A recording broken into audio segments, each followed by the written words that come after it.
everybody, episode 720 of the podcast, and Assuming America, the Outdoor Sports Podcast presented by Betfred Sportsbook. It is Friday, June 9th, 2023. People, I hope everybody's doing well. I hope everybody is having a great day, and I hope everybody is ready for a little bit of a different Friday episode of the Aaron Torres Sports Podcast. As you are listening to this, I am actually traveling on the road Thursday, Friday, Saturday. I will be back Sunday. So it's not going to be a normal discuss what's going on in the world of sports. And instead, we're going to do something a little bit different. Today, we are going to pull one of the episodes, an NBA draft preview episode from the College Hoops Daily feed.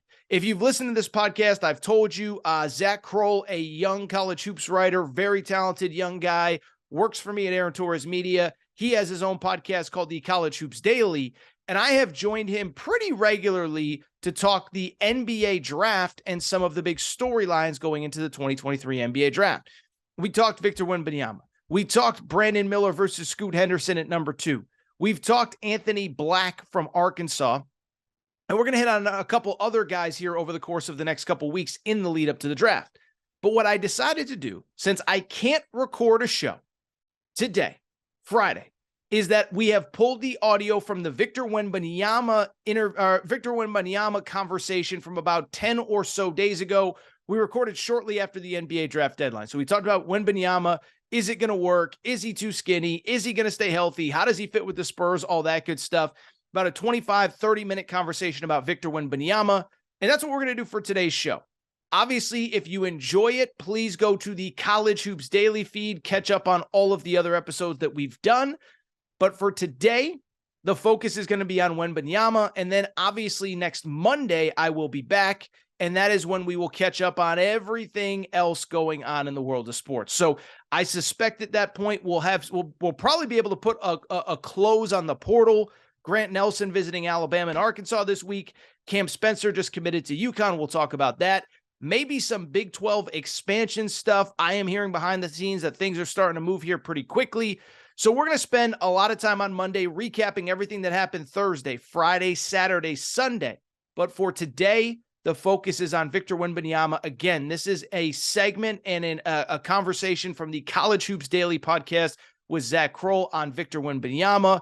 And oh, by the way, I will be back Monday. So that is all. I don't want to talk anymore. I want to get right to that segment. Before we do, make sure you're subscribed here. Subscribe to the College Hoops Daily. And oh, by the way, make sure to rate and review the show. Subscribe on YouTube. As I said, the goal, 30K subscribers. That is the goal. That is what we're shooting for here. 30K subscribers on the YouTube channel. We will try to get to that before we ultimately, we're trying to get to 30K before the start of college football season. So I could go on and on.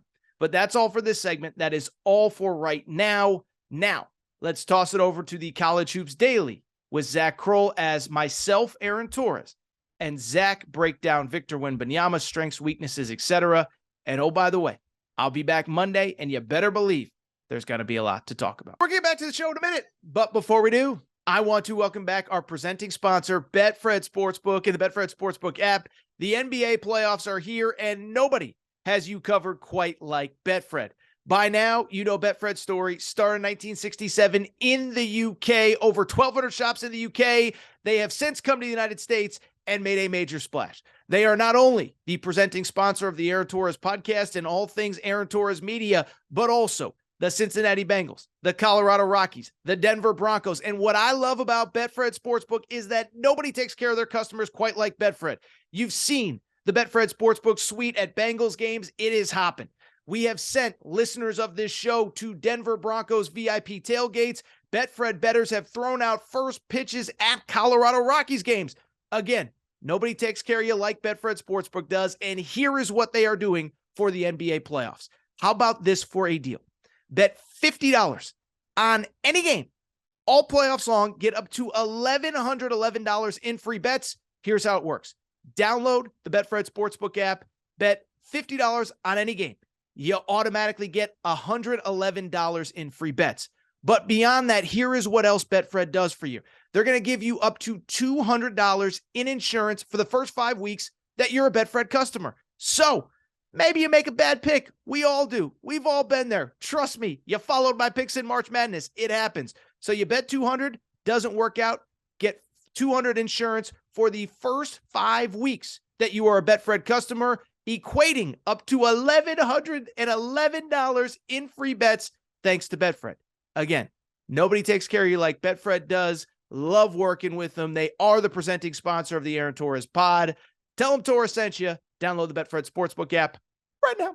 Hello, everyone, and welcome to another episode of the College Hoops Daily Podcast presented by Betfred Sports. My name is Zac Krull, and we are starting a very special series here on the College Hoops Daily Podcast today. You guys know the NBA draft lottery was last night, and it's time for us to start talking some NBA draft and breaking down some of these top prospects to get you guys just aware and just to talk about all of the guys, not only that played college basketball last season, but some of the guys that you're not as familiar with that a lot of these NBA teams and executives, they're looking at right now and seeing who they want to take in the NBA draft. So today is the first episode of the NBA draft prospect preview series here on the College Hoops Daily Podcast.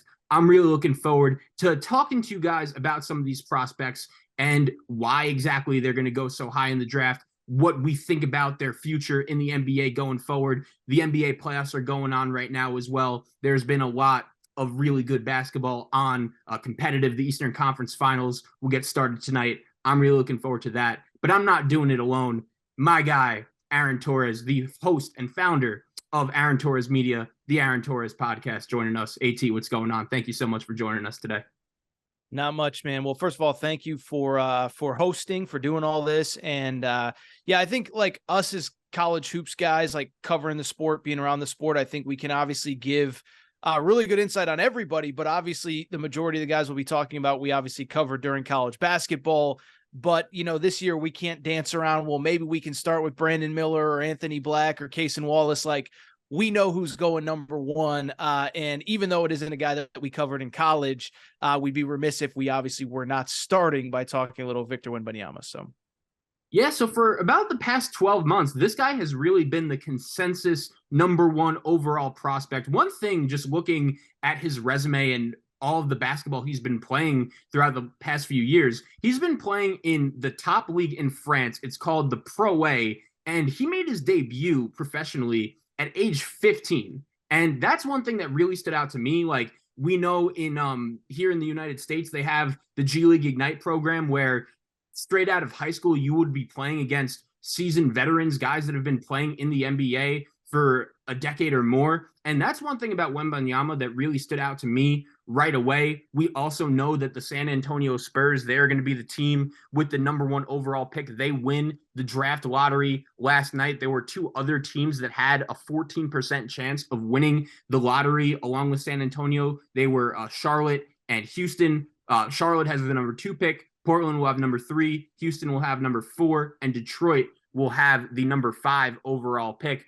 But let's talk a little bit about Wembanyama. And one thing I saw last night that I think really appropriately represents Wembanyama and just how much hype there is around this kid is Brian Windhorst of ESPN, their top NBA reporter. ESPN sent him out to France for about a 90-second interview. It wasn't really that long at all. And they send him out there to get a word with Vic for before the lottery last night. And that 90 seconds, I don't know if it was worth it or not. Obviously, Windy got a nice trip out to France, but the fact that they're sending him out there for that short of an interview, it was 2 a.m. in the morning in France, in their time over there. I think that was a very accurate representation of just how good this kid could be. We know Woj said he was possibly more hyped up as a prospect since LeBron. I think Zion Williamson is the only other prospect that could possibly come to mind in terms of guys and the amount of hype and attention that they are coming into the league with. But I think what's interesting to me is, like, we saw Zion play at Duke. We knew the competition he was going against. Even LeBron James, his high school games were on TV. I feel like there is a little bit of mystery and intrigue when it comes to Wembanyama, just based on the fact that he's playing in another country in France. First of all, I like that you're referring to him as Vic already. I don't know if you if you've hung out with him like that, like, and I'm not aware of it or what, but Yeah, listen, I mean, first of all, to that point, I think it's an important one, right? As I understand that ESPN has a relationship with the NBA, they're covering the NBA draft, but to send not only, it's not just like they had a guy there, it was like one of their big NBA guys overseas doing that interview. It speaks to, I think, a lot of things. I think it speaks to how big of a prospect he is, but I think it speaks to the fact that it seems very clear to me that the NBA wants to make this guy a face of this league going forward. So, the hype stuff, I'm with you. I was cracking up watching it, watching the whole thing yesterday is of, if you want to say he's the most unique prospect ever, if you want to say he's the most whatever, the most skill, we've never seen a skill set like him. I will say like hyped though, like 17 million people watch Zion Williamson's final game at Duke. Like I think we are so easy to dismiss anything that isn't happening in the present. Like Zion was very, very, very hyped coming out of college. So I don't know if your boy Victor Wembanyama is the most hyped, but what I will say is, listen, I'm not here to sugarcoat it. He is one of the most uniquely skilled guys ever. I was reading an article yesterday. Jonathan Givony also spent time with them during the winter, measures 7'4" without shoes. So this isn't like one of those guys that's 6'11", but they're listing him at 7'2". Like he is a legit 7'4", 7'5". And then we see everything that he can do on the court. And I think that's what obviously stands out at his size, to be able to handle the ball, to be able to take people off the dribble, to be able to be an elite shooter, but also an elite defender. It's just fascinating to watch. And listen, nobody's perfect, and we'll get to some of the negatives in a minute, but I'll readily admit, as somebody who just loves the sport of basketball, if this guy clicks and if it all comes together the way that clearly everybody thinks it could potentially, I don't think it's hyperbole to say that the NBA has never really seen a guy quite like this before. Absolutely. And the thing that really makes him unique is when you hear about a prospect that's 7'4", even a guy that's offensively skilled that could shoot the basketball, you assume that they're going to play the center or the power forward position, maybe a little bit of power forward. But this guy is literally a wing player. Like it feels like to me when I watch him, he's more comfortable on the wing. And I'm curious, like, what kind of player would the Spurs pair him with in order to get him at the best version of himself on the basketball floor? And that's the thing. Like, the thing with the Spurs and the fact that they have this number one pick, everyone, I believe you even brought this up, and I thought it was a great comparison, like them and the Indianapolis Colts, the fact that every time they win the draft lottery, it just turns out like there's some generational prospect coming in that's going to be the number one overall pick. We remember in 1987, the Spurs drafted David Robinson, and then in 1997, a decade later, they draft Tim Duncan, two generational players, and then now they're going to have Wembanyama. But both those guys were back to the basket centers. And even though this guy's 7'4", he has the ability to make plays on the wing. And some of his top highlights where he's just dribbling on the perimeter and then he'll turn that into a post up. Like, I feel like with a good coach, if you could always just find a mismatch for him on the offensive side of the ball. And that's what makes him so scary.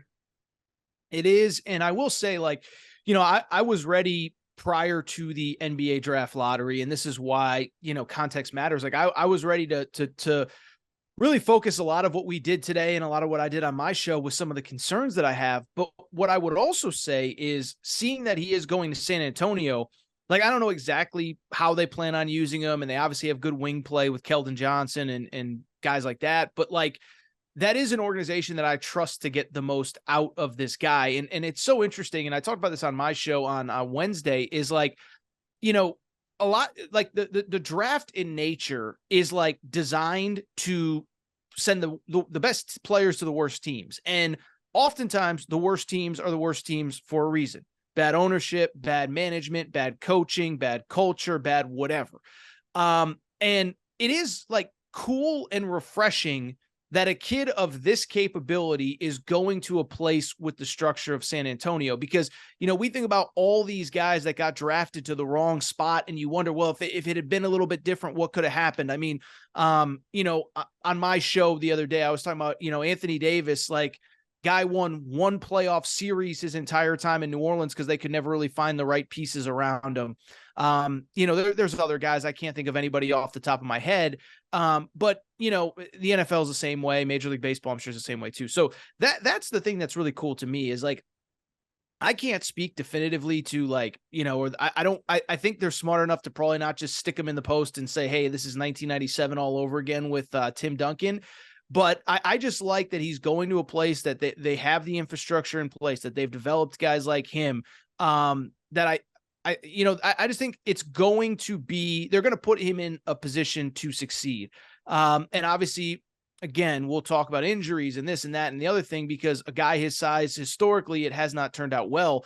But I guess what I'm trying to get to is, if this guy is going to reach his potential, there is no better place for it to happen. It's the right coaching staff. It's the right behind the scenes people, the right doctors, the right this, the right that. And I'm just excited. I really am, to see not only this player, but this player with this specific organization, because that's, to me, what stands out, is that he's going to the place that, again, I know I've said it a few times here, but that can really maximize his talents and get the most out of them. Definitely. And the Spurs were in a unique situation, because it kind of feels like this was the end of the Greg Popovich era, a coach that has had so much success in the NBA, but all of a sudden, after the Spurs win this lottery, it's looking like maybe he could coach for a few more years. One thing about Wembanyama and his game that really stood out to me when watching him is he's made 74 threes in his career playing in France. So we know this guy is really comfortable shooting the basketball. And at his size, there are a few guys, like Kristaps Porzingis is one that comes to mind. Like, we haven't really seen anything like him with this certain skill set. And like, for me, for both of us who watch mostly just NBA and college basketball, I'm always a little curious, like, how big of a drop off is there in the level of competition in his league compared to the NBA, or even in college basketball? Like, let's say this kid would have ended up going to college, like, just how good would he be? And doing some more research on this French league that he's in, it's obviously, as I mentioned earlier, the top league in France, but they only play once a week in France. Yeah. I found that interesting, because in the NBA, in a league of back-to-backs, we're going to get into the upside, downside, and how we think his career could pan out. But you go from that, playing once a week in France against, obviously good competition, but not the same level of competition as the NBA. I'm curious right off the bat, like, especially in this era where we know, like, during the regular season, especially, like, a lot of these star players in the NBA, they don't always play each and every night. How do the Spurs manage that, like, right away? What is his workload initially right off the bat when he gets to San Antonio? Is he going to be playing in every back-to-back? I'm just very curious to see how they manage a player like this, considering A, we've never really seen anyone like him with his skill set, and B, he's coming from somewhere in France where the league and its setup and its format is just totally different than what he's about to experience in the NBA. Two thoughts on that. One, it's interesting because I think, I know I just said, the right medical staff, the right this, the right that. It's interesting because the Spurs, on the one hand, they basically invented load management. And it's interesting because, like, and I've talked about this on my podcast and my radio show for sure, is like, load management is now so different than what it was when the Spurs started. Like, I always say, like, the Spurs created load management as a way for, again, a second of a back-to-back on a road trip, or the end of a long road trip, to get veterans rest. Hey, don't even come to the last game, fly home, get an extra day of rest. And now there's a science behind it that I'm frankly not sure works with, unfortunately, the repeat Kawhi Leonard injuries, Zion Williamson, et cetera, et cetera. So I bring it up because, on the one hand, the Spurs were kind of at the forefront of load management. But on the other hand, it obviously blew up very poorly with Kawhi Leonard at the end, where they were trying to get him to play. He claimed he wasn't healthy, and it just kind of, again, reached a head where, where clearly the player didn't trust the organization, didn't want to be there anymore. So I think that, to me, one, how the Spurs manage it is really interesting, but then also just in general, how it is managed, I think is going to be fascinating as well. And this is one of the reasons why I can't totally get behind the, you can have, like, real questions about Wembanyama without intending to be critical or trying to be critical. But this is one of the questions that I've had about him is that, one, obviously the frame, the injuries, 7'5", et cetera. It's been talked about many times, but human bodies are not supposed to be that big. And there isn't a great track record of guys that size being able to have extended careers. And I have some stats that we can throw around later, but two, it's one thing for Yao Ming, it didn't work out 20 years ago. Bill Walton, 35, 40 years ago. That was pre-load management era. So my question is, what is the best case scenario for this guy? Like what is realistic for a season? What does a season look like for this guy? Is it 60 games? Do we really expect him to play more than 60? Is it less than that? Because that's one of the reasons, again, why I can't get like I'm really excited to watch him. And I'm really happy that he ended up in San Antonio as opposed to another organization that doesn't have the track record they do.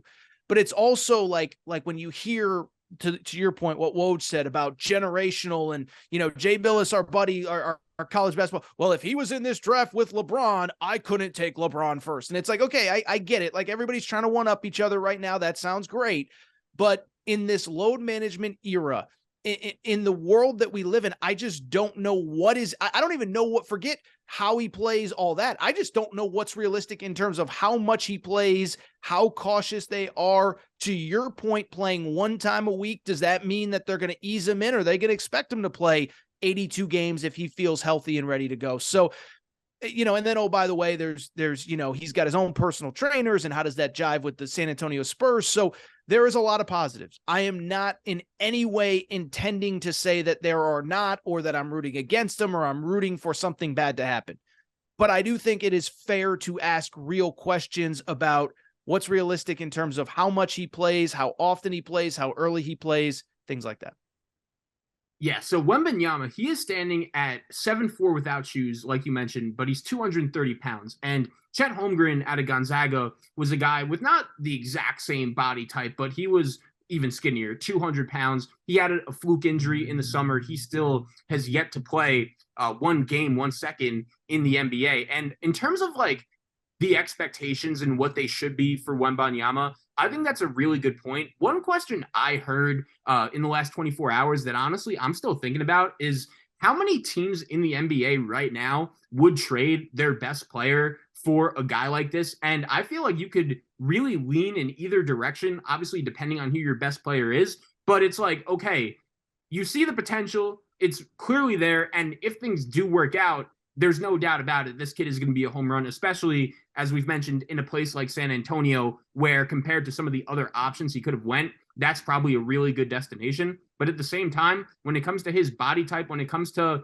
the guys with similar body types that we've seen throughout the history of the NBA, there are some risks, there are some concerns. So I definitely think straight off the bat, it's easy for us to watch his highlight film and his skill set in France and think, wow, this guy's going to be the real deal. He's going to be the next big thing. But we've seen also so many other examples of guys who maybe weren't even as hyped up as he was in his skill set, but unfortunately injuries, they just didn't work out. So I think that's a really good point in terms of, especially right off the bat, what are his expectations going to be? I also think it's interesting, like the Spurs, they're obviously a very good organization, and Greg Popovich is one of the best coaches that we've ever seen. But at the same time, if you look at this roster, they do have the number 1 overall pick for a reason. And I don't necessarily know what the situation is where we could see this guy competing in the playoffs anytime soon. It's going to take at least a year or two for this team to get fully back on the map. And I'm wondering, like,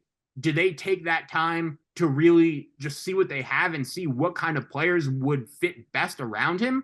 Or are they trying to win right now? They do have some cap space and get this guy into the playoffs as soon as possible. Greg Popovich, as a head coach, we don't even know how much time he has left. So now that the Spurs are going to have their guy, I'm curious to see also, how do they build the team? What is the vision? And I think a lot of that could depend on what they see from him straight off the bat. That's a really interesting point, because I think there's this easy analogy to make about, this happened with Duncan and look at what happened. And oh my goodness, they won 5 titles with Duncan and all that good stuff. But I think what's easy to forget, and certainly for somebody like that's your age, that isn't old enough to remember. Unfortunately, I'm sad to say that I am old enough to remember. The year that the Spurs got Tim Duncan, it was because David Robinson, who was a future Hall of Famer, got hurt early and basically missed the entire season. And the Spurs were in position to get the number 1 overall pick. In the year prior to that, before, when Tim Duncan was fully healthy, I'm trying to look it up really quick, San Antonio went 59-23. So they were a 59 win team. that then in one season lost their Hall of Fame center, the focal point of everything that they did. They end up losing a lot of games that next season, 20 and 62 the following year. So they go from 59 wins with David Robinson to 20 without him. Then you add Tim Duncan, probably one of the 10, 12. I'm not a pyramid NBA guy, but probably one of the 15 best players of all time, to a team that won 59 games the year before. And so they had Sean Elliott. They had, I can't remember everybody now. I think Vinny Del Negro was on that team. They had a championship caliber core, and Tim Duncan obviously took them to another level. So that's actually a really good point that I hadn't even considered. Is I will say, like, I'm somebody like everybody else that I got caught up in the hysteria of, oh, it happened 26 years ago with Tim Duncan and here we go again. And oh my goodness. But you're right. Is like, you look at that roster and listen, we all love Keldon Johnson. We all watched him at Kentucky. He's an excellent player. But you go beyond him. I mean, there really isn't a lot on that roster. I'm looking right now. It's a lot of Trey Jones. It's a lot of Devontae Graham. It's a lot of, who I think both of us are still really high on is Malachi Branham out of Ohio State. I think that's right. Him and Jeremy Sohan. Yeah, and Sohan too. There is a solid core there, but I think the point is, like, anyone who thinks this team is anywhere close to winning anything anytime soon, they still got a long way to go. No, it's a great point. It's a great point because, like I said, I think it's easy to forget that context with the Tim Duncan stuff. Is that 26 years ago or whatever it was, like, they were a championship caliber team, had a bad break that ended up being the best break in organizational history. And we're able to obviously, win 5 titles because of it. Really quickly, I do want to get to the injury stuff just because, listen, I'm not trying to like belabor it, but I think it's an honest conversation that we have to have. Just because like this is part of the conversation. And it's funny because I've heard some of those conversations that you have about who would you trade for Victor Wembanyama? And like, I think some of them are kind of dumb. I think the list is probably longer than people give it credit for. Like I heard like, oh, it's like, well, I mean, it's probably just like, you wouldn't trade Jokic and maybe like 1 or 2, but everybody else would be available for Victor Wembanyama. It's like, yeah, if you knew that there was not going to be any issue and that he had the chance to reach his potential, then yeah, like a lot of guys might be available that wouldn't otherwise be. But at the same time, like, I just want to bring it up is that, to be clear, I'm not rooting against anybody. I don't want to see him fail again. But the track record of guys his size having long, healthy, uninterrupted NBA careers is essentially next to none, right? So, like, I looked it up and I mentioned these stats on my podcast. Like, so I don't even know if you remember Yao Ming as an NBA player, but I remembered him having like a very good, like 7, 8, 9-year career, and then injuries kind of got to him at the end. Yao Ming ended up playing under 500 total games in the NBA. That blew me away when I saw that. Like, 500 games is nothing. That's like, basically what, 5.5, 6 full seasons. Yao Ming was out of the league by 31. Bill Walton, 7-footer, played 4 years of college basketball, comes in at 22. His best year was 25. He was never the same after that. Greg Oden was completely out of the NBA by 26 as well. So Ralph Sampson, by the way, I looked it up because I was curious. Like, he was a guy that played a ton of minutes early. He only played more than 50 games once after his third year. He only played 50 games more than once in his career and was basically out of the league by his early 30s. So I hope people listening understand this is not an attack. It's not me rooting for it, but it is a real conversation. And I'll be curious to see, back to the points that we made about, how the team handles it, how often he plays, how often he sits if he's feeling fine. I referenced the Jonathan Givony article earlier, where he's been working with specialists for years now to try to do anything preventative that they can. So I hope that this is all people can go back and listen to this podcast in 2, 3, 5, 10 years and say Torres sounded like an idiot for even suggesting it. I really mean that. But it's something I just wanted to bring up because it's something that unfortunately there isn't a great track record of that in the NBA right now. Definitely. And that Yao Ming stat, that is crazy, because also the thing that Wembanyama, I guess, would have going for him a little bit is Yao did enter the league a little bit later. Like, this kid is still really young and he has a long career ahead of him. But in terms of like the body type, when I see 230 pounds, that's obviously concerning. And also, I'm just very intrigued to see, like, he's going to have the ball in his hands a lot, and You're right. he's going to be very involved in basically everything they do on that end of the floor, not to mention his defense. One thing that's also really impressive when I've watched him is he's really good defending. He could guard really any position 1 through 5. And I'm curious, like, what impact is that going to have on him as well? Because a lot of the guys you mentioned, they're traditional big men. And Sure. in year 2023, like, we just haven't really seen a guy with this body type be that involved, like 100, not 100%, but I would say 90+% of the time with the ball in his hands that often. And I think a lot of, like, when I'm thinking, how is this going to work out? I want to see what kind of players the Spurs surround him with. And I'm curious if they, like, maybe take a year or two to kind of test and see, like, what exactly works best with him out there on the floor. Because when you have the ball in your hands that often, you're going to have the ability to make a ton of plays. But as you mentioned also, like, the human body, it's just not necessarily built to be that big. So that's definitely one thing I'm really intrigued about as well. One quote I wanted to read, this is actually from Giannis from October of 2022 on Wembanyama. He said, "I believe in 2045, everybody is going to look like Victor," basically assuming he's ahead of his time in terms of his size and his style of basketball. And I found that really interesting. Like, is there a chance in 10 to 15 years, people are watching Wembanyama in a year in, year out basis and say, okay, I'm a little taller, but I'm skilled on the offensive end of the floor. I could dribble the ball. I want to shoot the ball like Steph Curry. Like, we've seen that in basketball. That's a real thing over the course of the last 10, 15 years. Like, the game really coming down to shooting, and everyone wants to be like Steph Curry. If this kid is really the real deal and lives up to the hype, I have a feeling that Giannis might be onto something in terms of, okay, we could see a little bit more of this prototype in terms of the kind of players that are coming into the league. And that's one thing about basketball. You know, everyone says this about the NFL, like, oh, it's a copycat league. When you see something that works, you're going to do that and hopefully take advantage of it. I could see kind of, if this does work out, players kind of modeling their games after Wembanyama, which could open up a totally new door for the game of basketball. I think we've already started to see it. And I think it's been trending that way for a while where, you even hear, we're a college basketball show. So I'll use a college basketball example. Like, I think there are some players in the past, probably 4 or 5 years, that Kentucky has missed on. And I don't mean to make this a Kentucky show, but because they're bigger guys that feel like, hey, I'm going to be given more of a free reign at XYZ school than I would be if I went to Kentucky. Calipari's old school. Calipari wants his guys close to the basket, Karl Anthony Towns style, whatever. I can tell you for a fact, I know for a fact that Paolo Banchero, when he was being recruited, he liked Kentucky, but Coach K said, listen, if you prove that I can put the ball in your hands and you can make plays and you can be that new age guy, we're going to let you do that.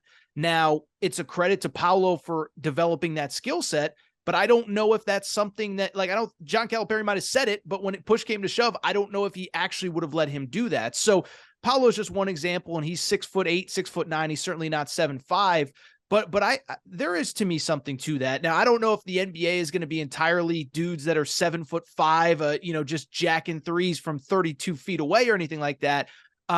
But I do think it's becoming, and it's a cliche word, but a positionless sport. I mean, you and I are talking the day after game 1 of the Western Conference Finals, where Jokic had whatever and 13 assists, where Anthony Davis was playing all over the floor. And so it really feels to me like probably over the last, like 5 to 7, maybe even a little bit more, as guys are coming up, one of two things is happening. Either the coaches are smart enough to say, hey, if you can prove that you can play on the perimeter, go ahead and do it. But I also think it's parents and it's players saying, I don't want to be boxed in as solely a back to the basket guy. And I think as we go through kind of the evolution of basketball, those guys are starting to get phased out.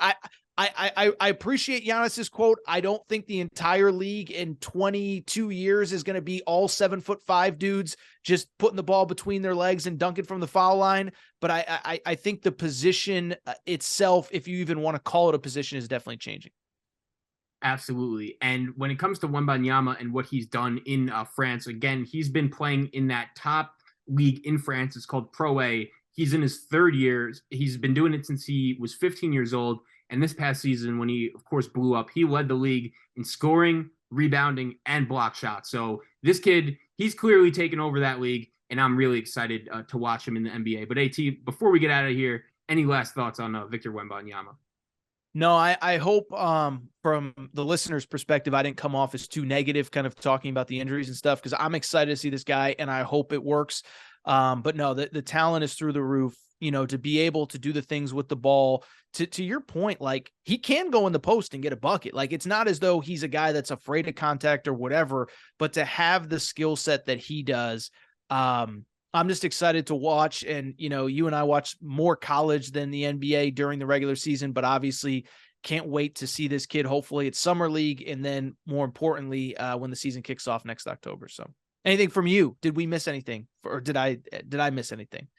It's actually funny. You just brought up the summer league. Like, I'm very curious to see how this kid does right away in the summer league, because we remember, like, in past years, Ben Simmons is just one example that comes to mind. Lonzo Ball too. Like, as soon as those guys got drafted, it was like, okay, when are they playing summer league? And as soon as they got back onto the court, it was a pretty big event, and people evaluated and judged them right away. And I'm curious to see, like, okay, obviously he's aware of it, but does that affect him on the court at all? Like the hype and just how much everyone is talking about him, especially coming to a new country. Like, I feel like it's totally different when you're Zion and you're at Duke and all of your games are on ESPN already. But basketball, we all know just how big it is, especially the NBA here in the United States. Not saying it's not the same thing as France, but I'm just curious to see straight off the bat, how does he react to that? And does he kind of know what's going to be in store, especially like with just how excited everyone is about him?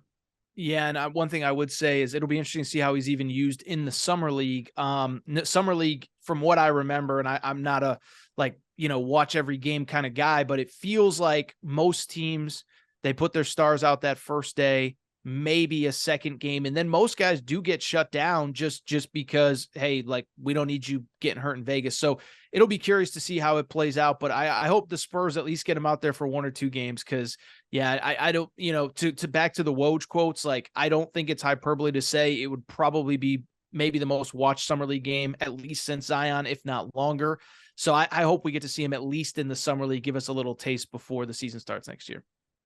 Absolutely. So by the way, there's no way that the Spurs don't take him, right? Like we just did this whole thing about, because when we do the next guys, the Brandon Millers and the Anthony Blacks and the Scoot Hendersons, like we got to be like, well, if he goes here, it's like, I hope they don't trade the pick or go in another direction. I know they won't, but we're just talking about it as if it's a totally done deal. Although I do think that it is a done deal. So that would be a plot twist for the ages. Again, it's probably not going to happen. It's always good to bring it up, but man, that NBA would explode if something like that happened. Oh, yeah. And it's funny, last year, not a lot of people really expected Paolo Banchero to go number one until 10, 15 minutes before the draft. Yeah, I know. I did from day one, but no, I didn't know. I just thought that that's who Orlando should take, but I can't take credit like I had some amazing insight. I just thought that was who they should take. So it's a great point though. Absolutely. Well, thank you guys so much for listening to the first episode of the NBA Draft Prospect Preview Series here on the College Hoops Daily Podcast. As AT mentioned, we will have a bunch more of these coming up in the next few weeks leading into the draft, breaking down some of the other top prospects coming into the NBA this year. Thank you guys for listening, and I'll talk to you guys soon.